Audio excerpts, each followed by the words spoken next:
I want to hear you say it just once again, the way he gave out the radio report when we captured the bridges intact in under 15 minutes after landing. Go on. Hello, Ford Dog. Hello, Ford Dog. Ham and jam. Ham and jam. Ham and bloody jam. Why don't somebody answer? Good old Ted. By this time I had a 36 grenade with a pin out, into the dugout, shut the door, the explosion went, banged the door open again and he just machine gunned. I decided at this stage to make myself a brew of tea, and I said, I'm just going to have a cup of char down here. Don't fire that bloody gun with it, you see. And I just got the bloody thing up to the boil. The old bubbles were coming up, and I said, don't fire that bloody gun. When the gun went off, the seine fell out of the top of the bunker. I had a cup of mud down below, and no bloody tea. Major Howard's command post was over there. And from time to time he, for Christ's sake, keep that bloody gun quiet for 5 minutes. It had come out, so we came out, and we all had our hands up, and we had these grenades. And we had, this is like a John Wayne movie, we had the pins in our teeth, you see, and the grenades in our right hand, and he said, drop everything. And I said, don't be a darn fool. I said, we dropped these, they're going to go off. I ran past him. I didn't realise it was him. He was laying his head towards the bridge and his feet that way, and it lasted about 4 minutes. Terrible waste. It's the first thing that went through my mind. A terrible waste. Lovely fella.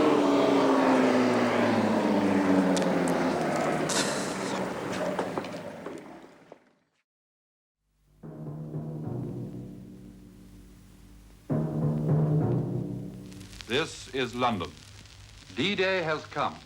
Early this morning, the Allies began the assault on the northwestern face of Hitler's European fortress. Under the command of General Eisenhower, Allied naval forces, supported by strong air forces, began landing Allied armies this morning on the northern coast of France. This is the year 1944. The tide has turned. The free men of the world are marching together to victory. The Royal Yacht Britannia passing through Pegasus Bridge on the Caen Canal early this morning, sailing to the capital of Normandy on the anniversary of the Allied landings in Normandy 40 years ago. This was the place where the Allies first landed from the air, liberating the Gondry Café on the left, the first house in France to be liberated. Sailing to the city of her ancestor, William the Conqueror. On the memorial at Bayeux, it says, "We, once conquered by William, have now set free the conqueror's native land." D-Day plus 40. Through today, ITN will report on the anniversary of the Allied armies landing in France to begin the battle that their enemy Hitler called the decisive battle of the war. We shall report on what is happening in Normandy and in this country, and on what was happening in Normandy and this country 40 years ago, through the memories of those who were there. This morning, when the Britannia docked at the Quai de Calix in Caen, the Queen in blue and the Duke of Edinburgh came ashore on what's called a private visit to the mayor and his local dignitaries. A sunny day in France, very different from D-Day 40 years ago. It's a private visit because the French president, being socialist, is not very happy with the French mayor of Caen, who is a ghost. Last night at Pegasus Bridge, the servicemen under Major John Howard, who took the bridge 40 years ago, stood on it just after midnight and celebrated.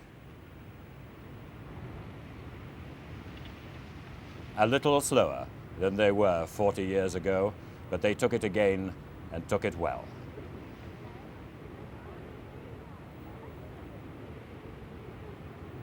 And they celebrated in the cafe which was the medical headquarters.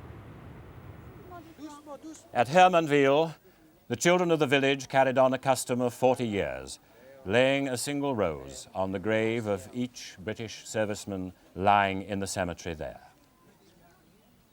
Their thanks for the liberation.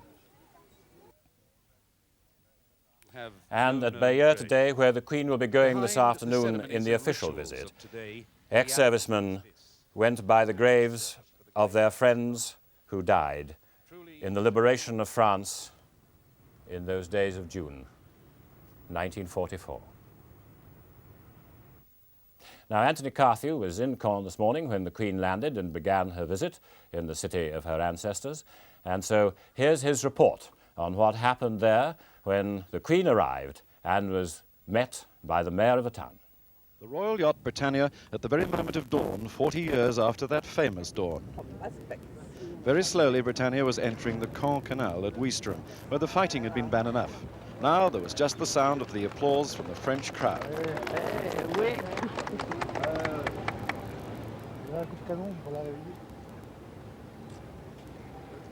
They turned out in their dressing gowns at 5 a.m. just to see the yacht pass by. Under a hesitant sun, Britannia moved up the canal. The Queen slept on, for there was a busy day ahead. Actually, she slept through a significant piece of D-Day history as the yacht passed under Pegasus Bridge, captured by the airborne forces 20 minutes after the invasion began. Then to the city of Caen, which cost so many lives and a long month after D-Day to liberate. At 11 o'clock, the Queen and the Duke were piped towards a momentous day.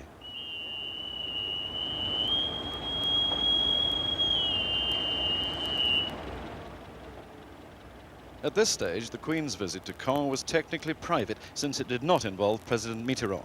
The object was to join the people of Caen in celebrating their liberation. So she was simply greeted by the mayor and a naval officer. The people of Caen were in a thoroughly celebratory mood, quickly demonstrated, and not worried about displaying royalist tendencies, together with a talent for unusual viewpoints. The arrival at the town hall was fairly informal, in keeping with the usual attitude of the people of this lovely Norman city.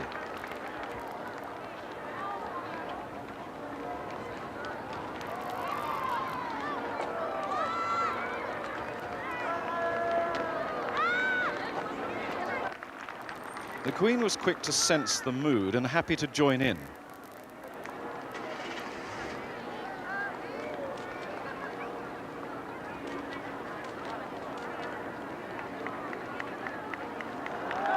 This was a time for gaiety. The time for sorrow would come later.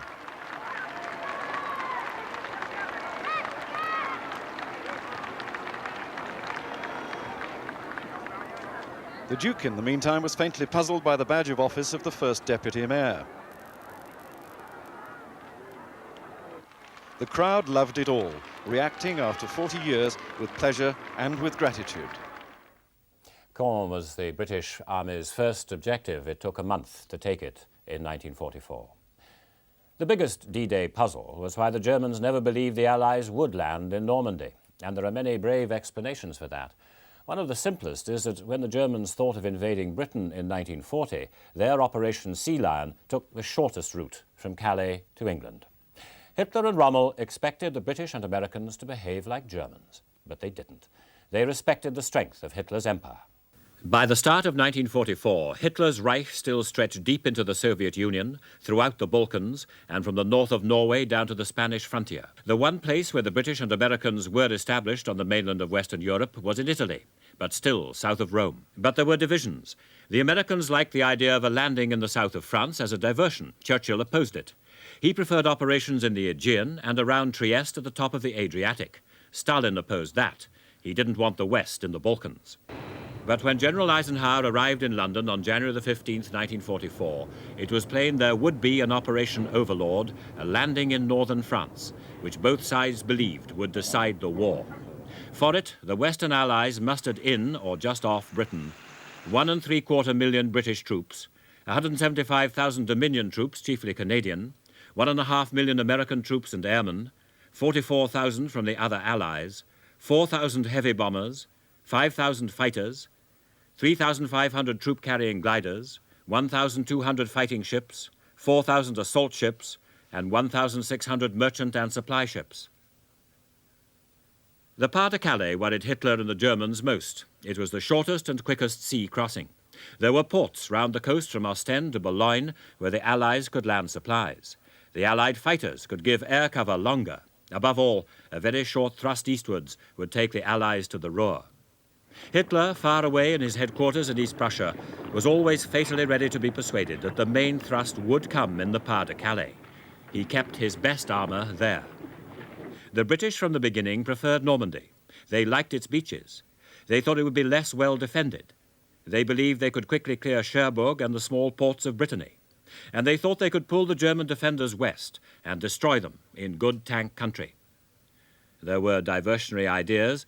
The Americans still liked a small landing in the south of France. There was even talk of a shot at Bordeaux, but landing craft were short. The British glider troops' capture of Pegasus Bridge at the very start of D-Day was the most complete success of the whole day.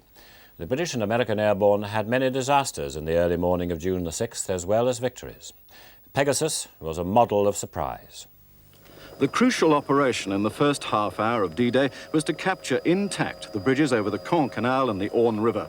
It was carried out by a single company of glider-borne forces, D Company of the Ox and Bucks Light Infantry. Their achievement in that half hour has become a legend, and the pinpoint landing of the gliders has been called the greatest feat of flying in the Second World War.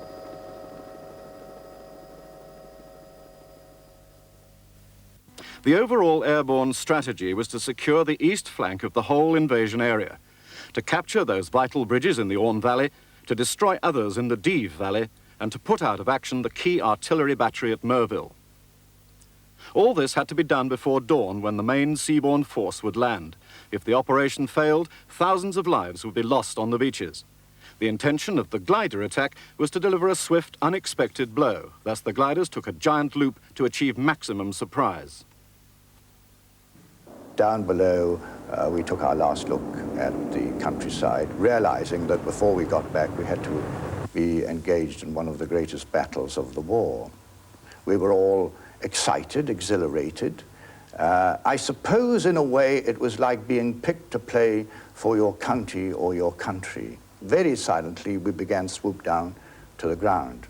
Now, at this time, the soldiers were still singing Roll Out the Barrel and It's a Long Way to Tipperary and all the songs that they sang. And as we got closer and closer to the ground, and I could see the rivers and the bridges in front of me, I thought it wouldn't be a very good idea if there were any Germans on the ground to hear these English songs being sung in the air above them. It might give away the secrecy of the operation.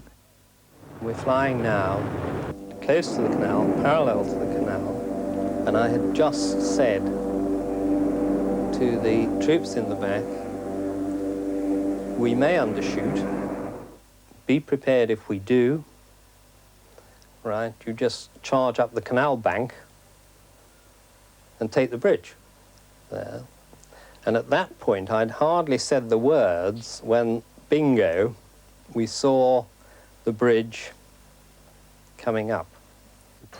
Well, when we finished on the impact of landing, the whole thing stopped and there was complete silence.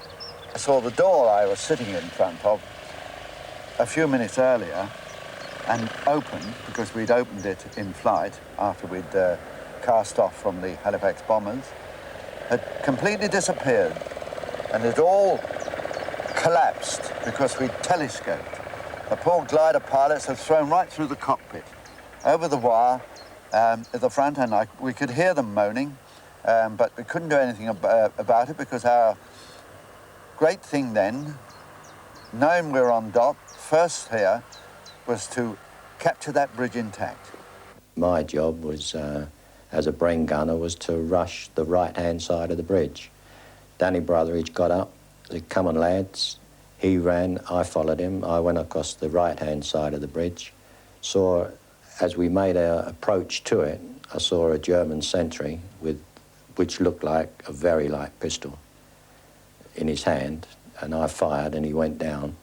But at the same time, he pulled the trigger of the very light and it went. You know, there was a bright light went up. And still firing, we went across. I stopped and looked across the bridge just for a brief second, looked at it, and then shot over. And as I turned, one of the dugout doors from there half open and closed again. I don't know if somebody went in or went to come out and in. And shot across. By this time, I had a 36 grenade with a pin out into the dugout, shut the door, the explosion went, and Charlie in. Banged the door open again, and he just machine gunned Onto the second dugout, the same. In with a grenade, bang the door shut, explosion, smash it wide open again. Charlie finished. Oh, as we came past the first dugout, something, it was a moan or a word from inside, and I poured out a 77 phosphorus. Took the cap off, give it a twirl, undone the tape, and jumped in. That went off. We was up. Major Al was over here at the time. There was all hell going over there. There was blokes scrambling. They were knocking out the pillbox. Others was over there sorting the gun out and sorting people out over there. But by this time, everybody else was beginning to stream across. Men running across the bridge, it was full moon, very little, only a few clouds about. Then I recognized they're British soldiers. It can't be land forces, so they must have come out of the air. Either paras or glider-borne troops. You know. So I opened up, crept slowly forwards, watched my blokes, said, come on, come on, come on. I gave him the order, don't start firing before I fire. Wait for me. I think we made more or less more noise than hitting anybody. So at the end, we stayed there near the bridge, roughly about 100 yards. And I more or less ran out of ammunition. Then I give the order back. What can I do with 4 men? There's no hope for me. As the hours wore on, the men of 7 Para came in to relieve the Ox and Bucks. Wally Parr turned his attention to a captured gun. The fellas was down there with me, and they were keeping an eye open with binoculars, and all of a sudden they'd say, there's one over there, and I'd swivel the gun round, bang, a shell would go over there, and then over there. It was a time of our lives with this thing, you know. I mean, we were drunk with power. We'd never had one this size. I mean, Smythers we knew about, and MGs, German MGs, but this one here, I mean, you're 22 years of age and it's all going, and you've got a thing like this for the first time, it's really something. And as I say, we had a time of life. The only thing is Major Howard's command post was over there, and he had a lot of his mind and a lot of communicating to do backwards and forwards. And from time to time, he put it, come over there, said, oh, for Christ's sake, keep that bloody gun quiet for 5 minutes. Oh, that sort of thing. I decided at this stage to make myself a brew of tea, and got down below this bloody gun position that Wally Parr and Charlie Gardner were manning, in which they'd been firing. And I said to them, you know, I'm just going to have a cup of char down here.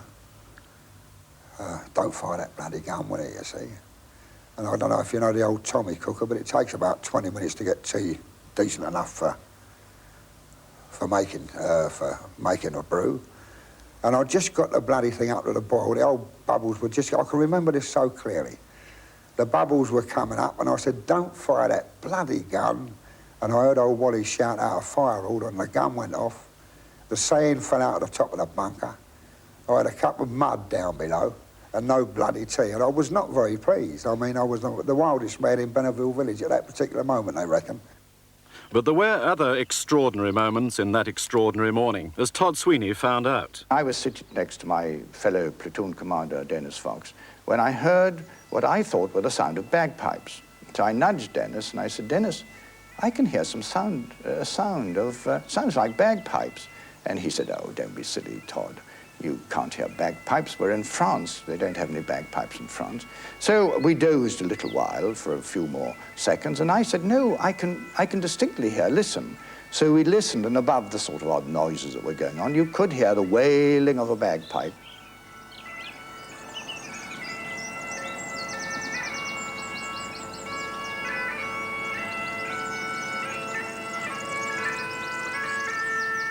It turned out to be Brigadier Lovett and his piper, who were coming with their commando brigade to our rescue, having landed at Ouistron.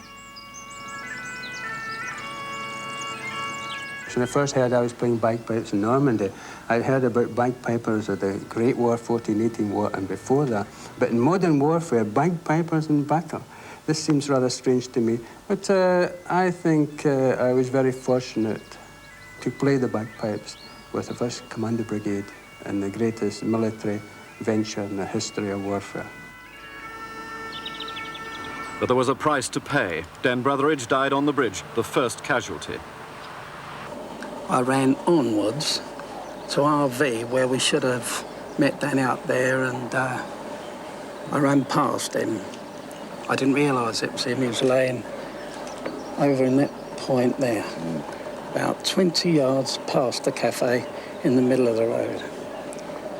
His head was towards the bridge and his feet that way, and I ran past him. I thought it was a German at first, and then I stopped and realised and came back, and there it was.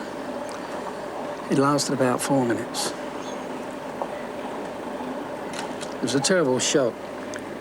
A few minutes before and an hour or so before, we got on laughing and talking to each other, and that's where I found him. And that's when it came home to you. Terrible waste. It's the first thing that went through my mind. A terrible waste. Lovely fellow.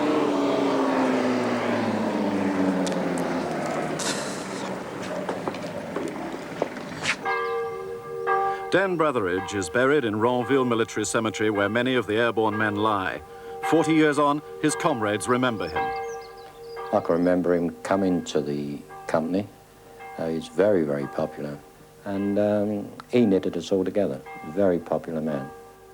My greatest buddy and friend, Dan Brotheridge, with whom I had shared a room for the last 18 months. We'd gone out together in the evenings, we'd gone to have a drink at the pub. We'd often sat together and talked about what it would be like to go into action.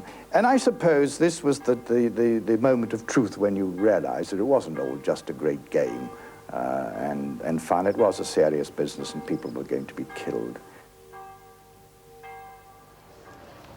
Midnight, D-Day plus 40, the Pegasus veterans gather in the tiny French meadow where their 3 gliders landed in 1944. Their leader, Major John Howard, checks his watch. The time is the same as 24-year-old Jim Walwork flew the first glider in. Everything came really clear. The bridge, the big iron structure, I could see the whites of Hans Glockerlocker's eyes as he marched up there, that bloody sentry. And by God, we popped it in, didn't we, John? We did. You did. You did. Well, you did. We did. The cafe owner near the bridge had offered the invading British soldiers champagne that night. They had no time then, so today his daughter served champagne 40 years late. And lastly, the toast, absent comrades. Absent comrades. It took Major Howard just a little longer to lead his men across the bridge today. But this time it was applause, not German gunfire, that greeted the arriving British. Inside the Gondry Cafe, which has become a shrine to the men who took part in Pegasus, veterans settled down. D-Day plus 40, a peaceful morning of meetings and memories. I want to hear you say it just once again, the way he gave out the radio report when we captured the bridges intact in under 15 minutes after landing. Go on. Hello, Ford Dog. Hello, Ford Dog. Ham and jam. Ham and jam. Ham and bloody jam. Why don't somebody answer? Good old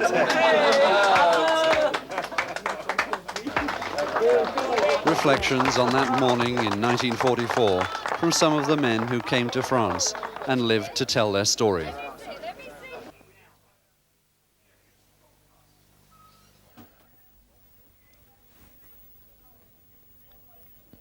This is Normandy. Early this morning, the celebrations in the towns and on the beaches. Sending up the fireworks first. There were different fireworks 40 years ago. And now back to the beaches where the men came ashore about 7 in the morning. And the French, of course, are celebrating too.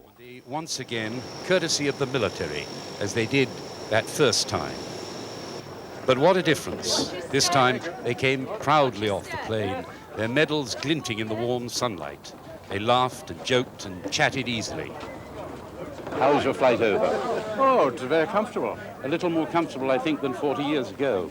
Well, yes, it wasn't so rough. How do you feel about being back here today? Oh, marvellous today. I really feel great about it. There was one thing, we had a little funny feeling. We thought they might be expecting us today. We've got the weather, something we didn't have 40 years ago.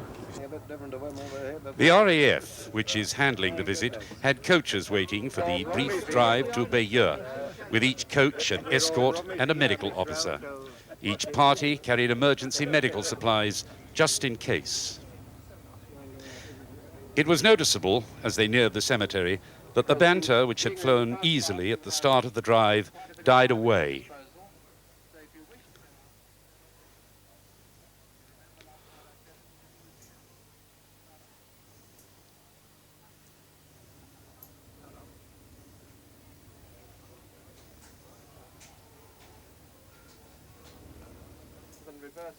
As the first lines of headstones came into view, the bus fell almost totally silent.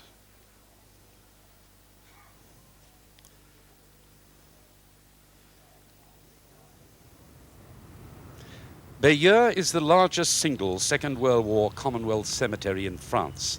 More than 4,600 men are buried here, with the names of a further 1,800 who have no known grave.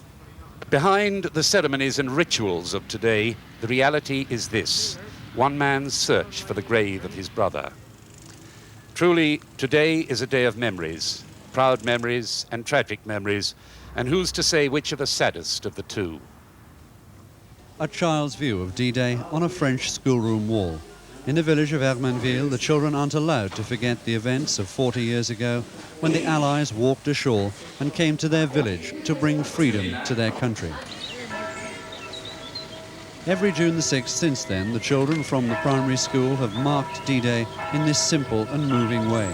After school, they set off to walk to the British cemetery, carrying flowers to decorate the graves there. Today, there were 150 children taking that walk. Away from the pomp and ceremony on the beaches, the children remembered the invasion.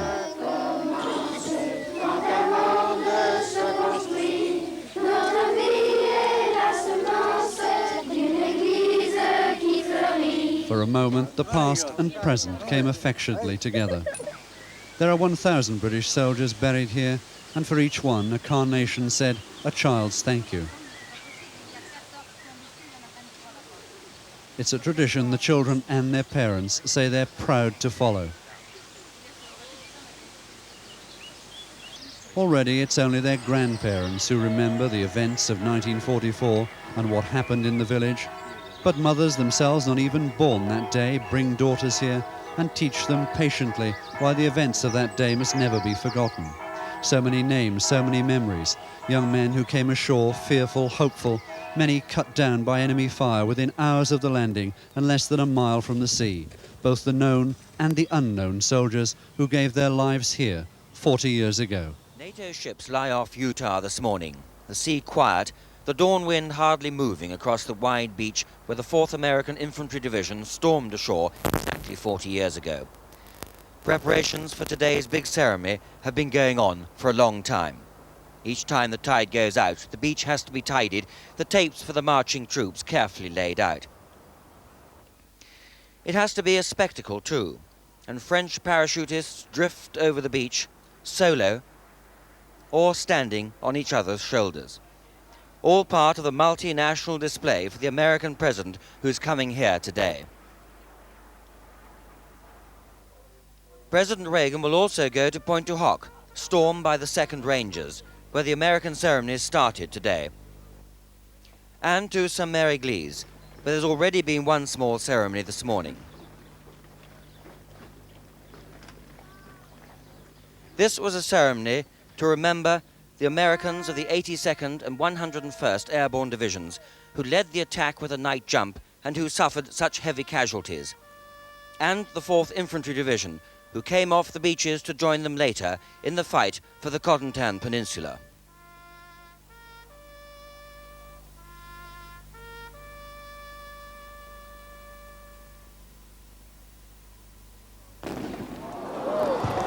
The sky above Juno Beach lit up last night, just as it would have done in 1944.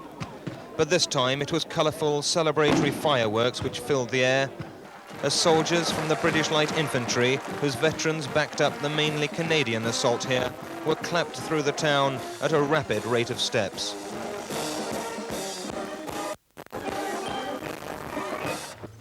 At daybreak on nearby Sword Beach, the British commandos who fought for it were back, precisely 40 years to the minute after they invaded. 30,000 commandos, including some French, landed here. Within minutes of their arrival, 200 had been killed, many not even making it out of the sea. Today, wreaths in tribute to those men were carried to the water's edge. There, the local mayor took over, pulling rank to save his feet a soaking. The crowd fell silent as he headed out to sea to perform his solemn ceremony.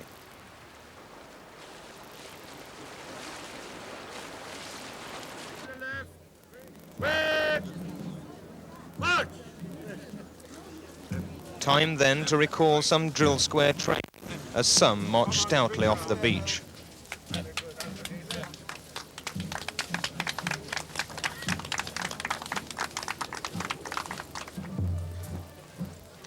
Others found this crossing considerably slower than before, yet they still had the breath to recall wartime friends.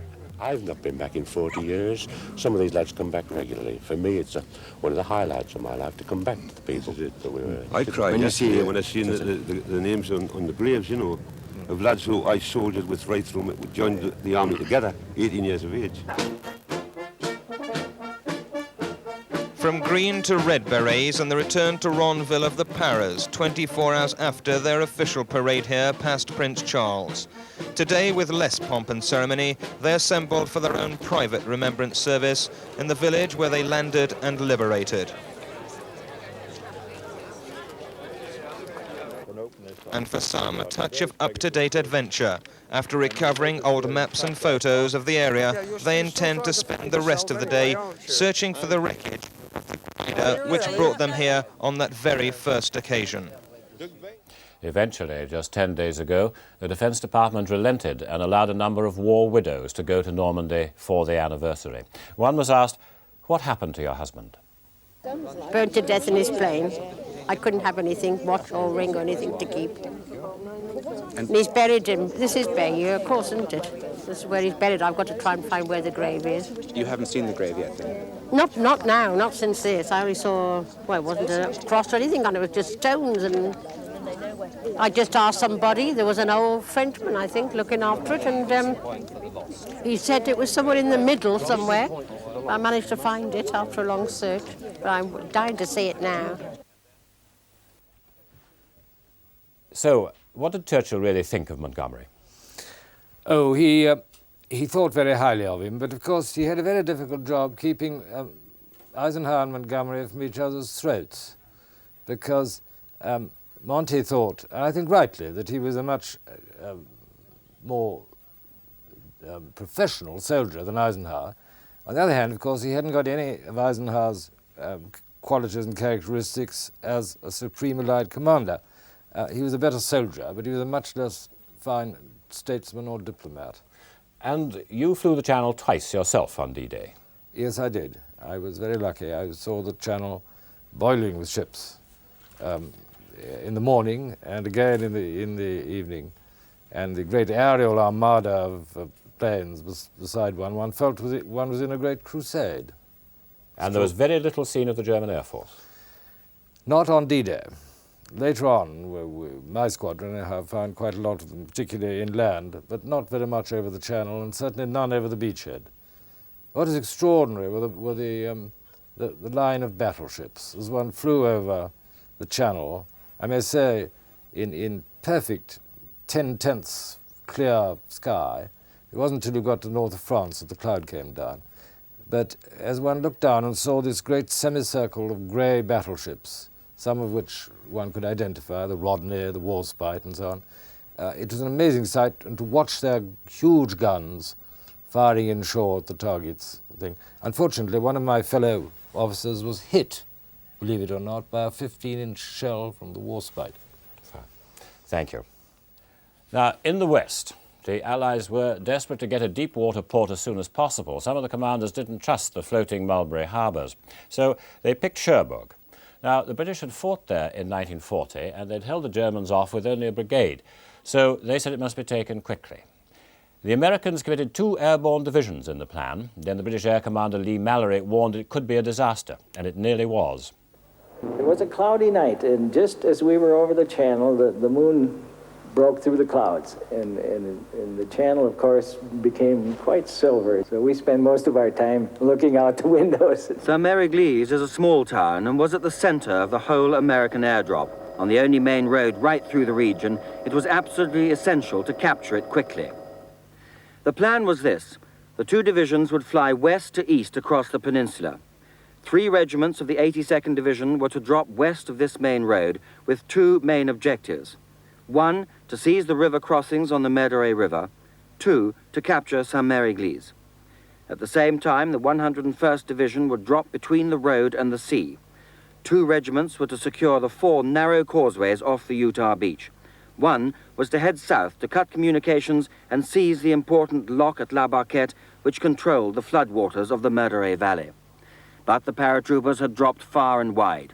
Only 2 regiments, 1 from each division, dropped in or near their drop zones. Others fell into the channel or behind enemy lines, some as far as 30 miles off course. Some fell right into Saint-Mary-Église itself, and here flames from a burning building lit up the drifting paratroopers, and those caught up in trees were shot down before they could release themselves. 1 achieved lasting fame. Caught on the church steeple, he hung there for 4 hours, pretending to be dead and watching with horror the killings below him. It was the first serious shedding of blood in the American sector, and when it was over, the Germans, amazingly, went back to bed and left a sleeping town open to capture. The Medoret itself runs to the west of the town. It's a small river with well-defined banks. Aerial reconnaissance photos at the time gave the impression it looked much as it looks today. But a year before, in June 1943, the Germans had begun to open and close the gates of the lock at La Barquette. So at first, the lower reaches of the Douvre River were filled. Well, I saw at least a dozen bodies of men who landed in water wasn't more than about 2 or 3 feet deep and drowned. Because the parachute came right down on them, you see, and sealed it to the water. And they were very excited anyway. And they were being shot at as well. And we lost a surprising number that way. Just before we released from the plane, they killed either our pilot or our co-pilot. I don't recall which. But the other man who was piloting the plane tried to hold him up by the back of his collar. And the last thing I remember was he turned his head and said, "We're headed right for a tree." I called out, and an English voice answered in the English language, and said, "Come out." So we came out, and we all had our hands up, and we had these grenades. And we had, this is like a John Wayne movie, we had the pins in our teeth, you see, and the grenades in our right hand, and the carbine in the left hand. And he said, "Drop everything." And I said, "Don't be a darn fool." I said, "We dropped these, they're going to go off." "Oh," he said. Then he noticed we had these pins in our teeth, so he said, and they brought a guy up behind each of us, and he put a pistol in our back and a submachine gun, and we were allowed to put the pin back in the grenade. And this one said, this one English-speaking German, he was Feldwebel, I think, sergeant. He said, "For Sie, der Krieg ist fertig." For me, the war was over, he said. So at the end of the day, while the American southern and western flanks were not very secure, they were still firmly in Saint-Mary-Église and holding off German attacks. They were controlling the lock at La Barquette. They were in Poopville, where they had first made contact with the seaborne troops, and from there northwards controlled the 4 causeway exits from Utah Beach. They had not achieved all their original objectives, but against odds had gained enough ground for the day to be considered a general success. What they had done had enabled Utah Beach to be cleared quickly, allowing the seaborne infantry to land and move steadily forwards into the country beyond. The Britain of 1944 had been fighting for over 4 years, longer than the First War had lasted. The air raids had almost stopped, rationing was severe, although the Battle of the Atlantic against the U-boats was being won. There was exhilaration about the victories in North Africa, Sicily and Italy. There was even the idea the war could end in 1944. Very shortly after the news at 1, we'll be looking at the Queen at the Bayeux cemetery, where President Mitterand will meet her. President Reagan will be going to the Pointe du Hoc, possibly inside the news at 1. And then, of course, moving on to Utah Beach for the main ceremony of all the heads of state. D-Day plus 40 continues in the news at 1 and after.